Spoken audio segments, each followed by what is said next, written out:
In an earlier video, we created a new book, and in the sheet 1, in an A1, we typed our favourite dish. In an A2, we typed what we'd like to have to drink with that. In an A3, we chose who we'd like to have that special meal with. And we saved this file as list. Sometimes, though, we want to save a file with a different name and or in a different location or even a different format. For example, this file called list up here in the title bar, I might decide, could you actually save this as my list? If I click the Save button, because I've saved this file as list, it won't ask me any questions. Each time I click this button, it's simply saving the file and not asking me, what do I want to save it as? So if I want it to ask me, what do I want to save it as, then I hit this button, Save As. When I click the Save As button, it forces the Save As window to come back up. I can see that the file has been saved as list, and I can see the file name list down here. What I'd like to do is at the beginning of list, put my list. So now I want to save the file as a different name called my list, and I'll go Save. And my list now appears at the top in the title bar.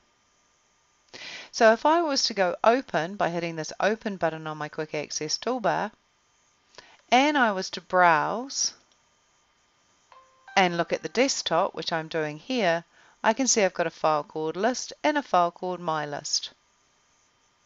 And cancel. And go back. I might add some more data to this particular file. For example, where's your favorite place? If you could snap your fingers and be anywhere right now having that favorite dish and that favorite drink with that person, where would you like to be? In A5, I might then like to type, if I could spend the day doing absolutely anything, what is my favorite way to spend a day? I've since made some more changes to this file, and I'd like to save the file. But I'd like to save the file my list with these additional changes in a different location. I can't just click the Save button or Control S because it won't ask me, what do I want to save it as and where? Instead, I'll click the Save As button, or I could press the function key F12. That's the shortcut. But I'll click the Save As button, and it'll let me say where I want to save it as. So I might choose to save it as Documents. I'll save it in the Documents, and I'll call it My List 2. So I'm saving the file with a different name and in a different location, and I'll click Save. And so there at the very top of my screen, the file is now saved as My List 2. So if you ever need to save a file with a different name or in a different place, make sure you use the Save As. Now sometimes we want to save Excel as a previous version. There are some people working on a version of Excel that might be quite dated. Again, if I click Save As, the whole idea is not only can you choose a location, so I'll go back to Desktop and give it a name, so I'll take off the 2 and just leave it as My List, but you can also choose what type of file you want to save it as. Instead of an Excel workbook, I might save it as maybe an Excel 97 2003 workbook,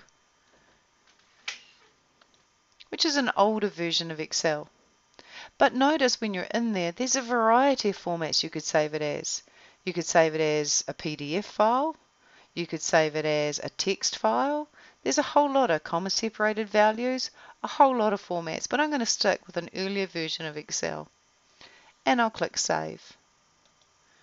Instead of seeing XLS at the top of my screen in the title bar, I now see XLS instead of XLSX, sorry. I'm now going to save it back as an Excel workbook. So I'll go Save As,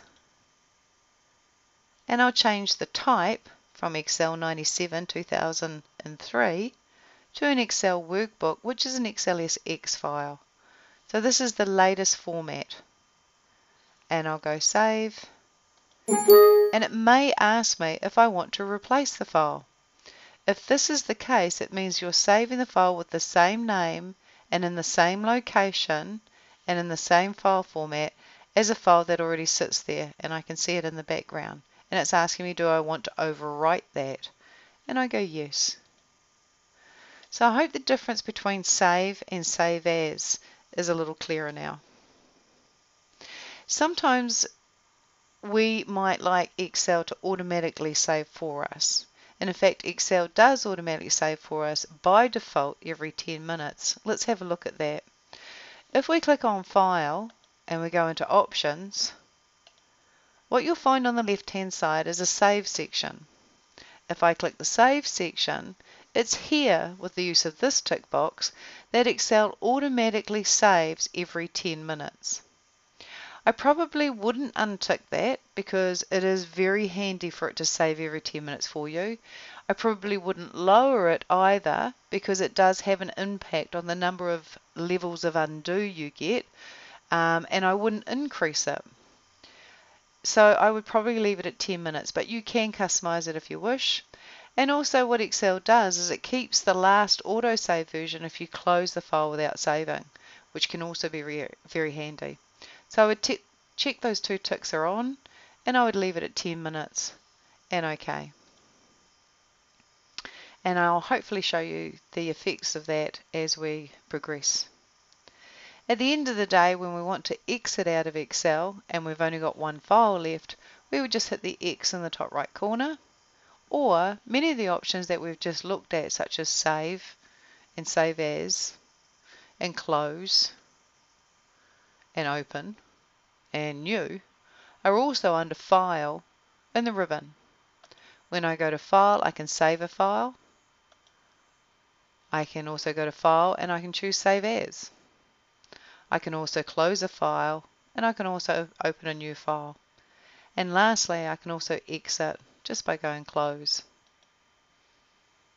and then going to the X.